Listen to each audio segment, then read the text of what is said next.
Hey everyone, welcome back to Let's Play Toki Tori. I am Maker400, and in this episode we'll be doing the hard levels for finishing up the hard levels for Creepy Castle, as well as starting the hard levels for Slime Sewers. Yeah, with Slime Sewers, not Slimy, I think. No, anyway, gonna be finishing up this pretty soon. I'd say either one or two more episodes of this. And if there's one, it will be done next weekend. And if there's two, I'm debating between either posting 2 episodes next weekend or posting one later in the week after Paper Mario is done, because I can basically exactly say that Paper Mario is going to be done next Thursday, not this coming Thursday. That'll be the last episode of Paper Mario, so I might post this, the last two, assuming that if there is 2, and I think there's going to be, I'll either post them, both on Sunday, or one on Sunday and one on Friday, so, you know, it'll vary. Anyway, yeah, this is, the hard levels, like, some of them have, like, puzzles like this that look really complex, but when you actually look at it, it's really not, it's not all that hard at all. Like, this is quite simple, but it looks like it's really complex. And I kind of like that. I like that there's these kind of levels, these puzzles that are really simple, and yet the way they're set up, they look so complex that you kind of get fearful of trying to solve it. And a lot of these are really difficult. I mean, a lot of them later on are really, I was struggling trying to figure out how to do some of these. So anyway, let's see. Since there's really not much else to talk about in terms of, I mean, I don't know, I could talk more about Toki Tori, but there's really not much else unless I just want to analyze every single puzzle. This one's kind of a unique one, I'll say that. But, I want to talk about Old Spice. Now, Old Spice is, a body wash and other stuff too, but there's body wash. So if you are into viral videos and stuff, you've probably seen the newest commercials for Old Spice, the odor blocker body wash ones, right? With the guy who's yelling and screaming. It has the that whole, yeah, the crazy guy who's yelling and screaming. If you know what I'm talking about, which you probably should, if you've seen the videos, you should. But he's the one with the tiger and all those videos. So anyway.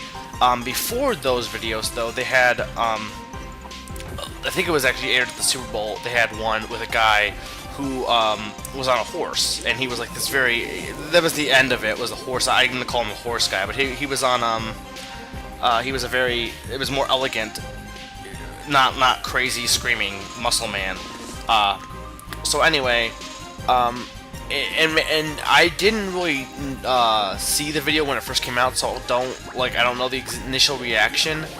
But from what I've seen, I'm thinking this is correct to say, it seems that the newer one with the screaming muscle man is a lot more popular than, in a short amount of time, it's gotten really popular and everyone loves it, than the elegant one, which I find both funny. I mean, I'll just get that on down. I find it really hilarious, the guy screaming and all this other insane crap. It's really crazy, right? But I really, there's you have to appreciate, and also it's also funny and crazy as well, but you have to appreciate the other one. The other one, basically, if you haven't seen it, maybe if I remember, I'll put the links to both in the comments in my description. Here, now we're in Slime Sewers. The first one, basically, the thing that really caught my eye about that, and it's good enough to not knowing this, but it even increases how great that commercial is when you know this knowledge is, none of it was using CG animation. There was really limited on special effects. The guy is actually, he starts on a boat with a bathroom scene. The bathroom scene is lifted up, and then he himself sits down at one point and is lifted up on a crane that puts him on the horse.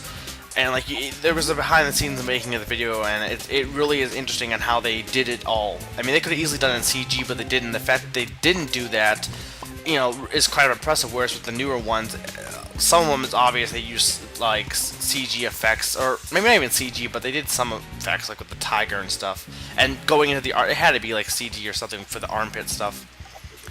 But anyway, and I'm making the point of this. I'm getting to it. So yeah.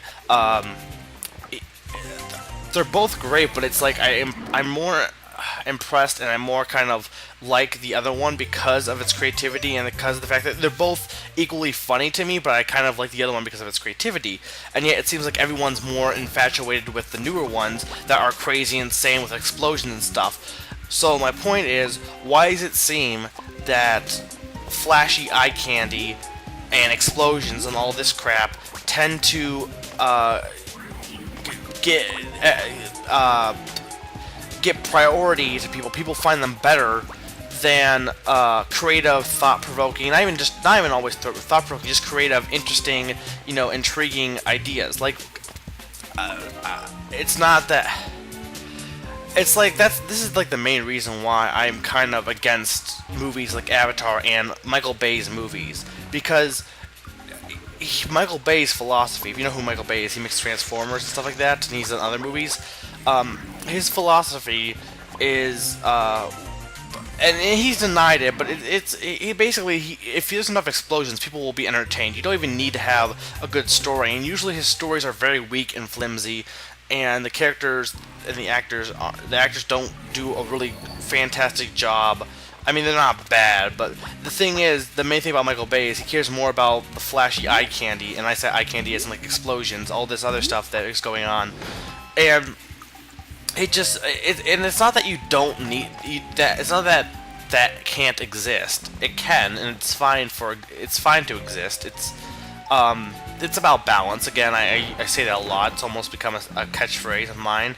It's about balance, but you can have your eye candy explosions and still have a great story at the same time.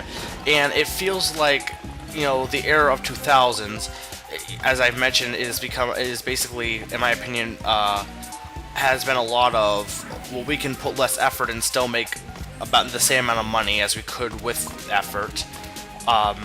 So we're going to put less effort into making movies and making creative things. We're just going to do stuff that people will like. It's been a lot of that. And, it's fine to have explosions and all this fancy stuff, or all this, fancy, CG stuff. That's fine. But then don't get rid of the story, and don't just do things that have been done before. You can still have the special effects and make the movie enjoyable as well. And the thing with the Old Spice thing is, it seems like that's what business people have realized. They've realized, though, that people will buy into the flashy stuff more than the creative things. It's not that people didn't enjoy the creative stuff, but they enjoyed it faster and more with the flashy stuff. They like the flashy stuff. So instead of so they can just get rid of totally all of the creative stuff and interesting stuff, and sometimes the more well thought out and well put together things, and they can just go straight to the flashy things, and people will still buy it. In fact, they'll probably buy more of it. And that, to me, not only is it almost an insult to the human race. I mean, basically, it's saying, well, the human race or humanity is stupid. They don't have to, they don't enjoy. Just show them explosions and they'll be happy. You don't have to have something that's creative or thought-provoking. It's essentially insulting intelligence. And if you actually are fine with just watching creative stuff or watching explosions, and you never ever want to see creative thing, well, then I don't know. I mean, I'm not trying to insult anyone. I'm not saying you can't enjoy explosions. I'm not saying that. I'm just saying, don't make, balance. It's about balance. It's about, balancing it out. I mean, I could go on to this for a long time, because my thoughts are, basically, in summary, we need a balance between creative and explosions.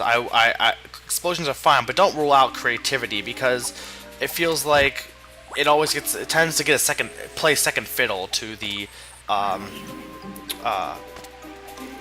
explosions. This has been Making Fun, reminding you, explosions.